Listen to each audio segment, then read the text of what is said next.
Muotiblogirintamalla tuntuu tapahtuvan. Sehän on perinteisesti ollut aika lailla naisten vallassa, mutta tuntuu siltä, että pikkuhiljaa yhä useampi mieskin alkaa pitää muotiblogia. Ja kaksi esimerkkiä meillä on tänä aamuna vieraina täällä studiossa. Täällä on Kari Haakana ja Teemu Kuoppamaa. Hyvää huomenta ja tervetuloa.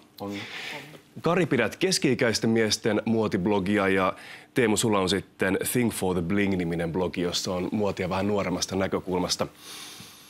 Teillä molemmille sama kysymys. Mitä annettavaa teillä on, kun näitä muotiblogeja kuitenkin on aika lailla? No, mun annettavaa varmaan kumisaappaat ja pitkät alushousut. Niitä ei käsitellä muotiblogeissa ikinä, koskaan muuten. Niin mä koen, että mun velvollisuuteni on käsitellä niitä. Joo, mä haluan tarjota mun lukijoille vähän tällaisia kaikkia sädehtiviä asioita, niin kuin blogin nimestäkin tulee, ja muotia nuorille miehille, mutta myös naisille. Haluan myös, että naiset pystyy hyvin tavallaan saada jotain omaan vaatekaappiinsa ja omaan tyylinsä jotain. Kari, sanoitkin tuossa jo aikaisemmin tuolla Lämpiön puolella, että tuo sun blogi on aika käytännönläheinen. Mutta jos puhutaan yleensä miesten muodista, niin onko siellä jotain, mikä olisi säväyttänyt sinua viime aikoina? No, miesten muodissa ei ole tapahtunut mitään viimeiseen 50 vuoteen suurin piirtein. Siis sen jälkeen, kun joku keksi käyttää poolopaitaa pikkutakin kanssa, niin se lienee viimeisin niin uusi asia. Tai se, että farkkuja voi käyttää pikkutakin kanssa. Mutta miesten muodin tarkoitus ei ole säväyttää, vaan tehdä käyttäjänsä näkymättömäksi. Mitä Teemu sanot tähän? En ole kyllä yhtään samaa mieltä. Mun mielestä miesten muoti on tosi tylsää. Mä oon samaa mieltä. No, siihen tulee pyrkiä. Pitäisi saada jotain vähän uusia tuulia ja tavallaan vähän laajentaa sitä perinteistä miesten muodin käsitettä. Tai, niin.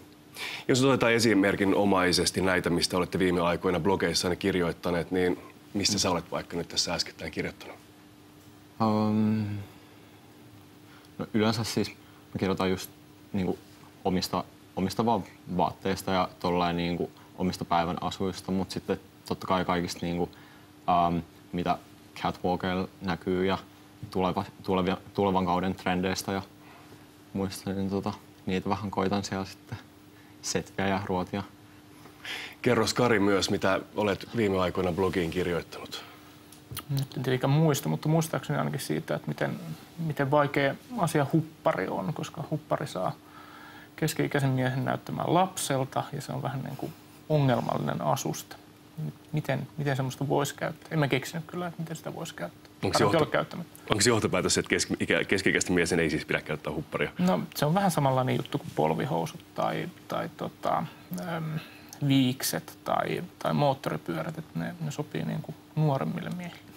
Sä olet kirjoittanut myös yhden sanan blogikirjoituksen, jonka aihe olivat miesten korut. Kyllä. Miten se blogi meni? Jos mä nyt otan ihan sanatarkan lainauksen, niin se meni älä. Siitä voi vetää jotain johtopäätöksiä. Kun näitä muotiblogeja nyt on ollut tässä jo useamman vuoden ajan, niin mikä teidän käsityksenne siitä on? Ovatko blogit sinällään antaneet jotain muodille tai muotiteollisuudelle? Se on siis paremmin vastata tähän. Varmaan blogit on tuonut muodin tavallaan lähemmäksi ihan normaalia kuluttajaa. Joku reilu 10 vuotta sitten muoti oli tosi niin pienen piirin juttu, mutta nyt niin tavallaan kaikilla on mahdollisuus seurata ihan niin kuin, blogien kautta, mutta myös kaikki järjestää kaikki live-striimejä muotinäytöksistä, niin kaikki näkee sen tavallaan heti ja pystyy imään kaikki uusimmat jutut omaan tyyliinsä.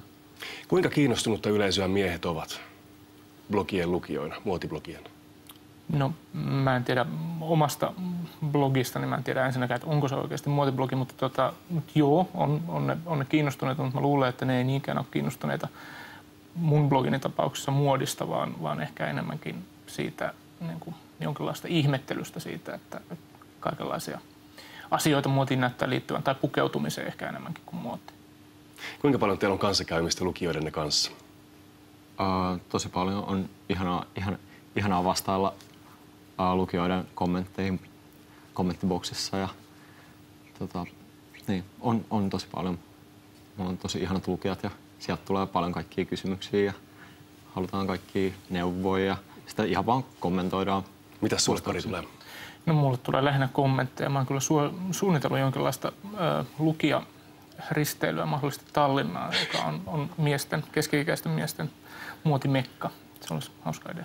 Tämä kuulostaa älyttömän hauskalta. Pitää muuten kysyä semmoinen asia, että miten tarkkaan ja miten pitkään mietitte sitä, mitä puette päälle, niin kun tulette tänne lähetykseen? Ihan eilen illalla katoin jo vähän sellaisen blogista just vähän parhaimpia asuja ja tollaan, ja niistä vähän tein sellaisen yhdistelmän tai tollaan, mutta se toimii hyvin sellaisena arkistona tavallaan, että mikä toimii. Mä vaan kysyn puolisolta. Se on käytännönläheistä. Kiitoksia paljon haastattelusta. Kiitos. Käydään tässä vaiheessa kurkkaamassa, mitä keittiön puolella on tänä aamuna luvassa.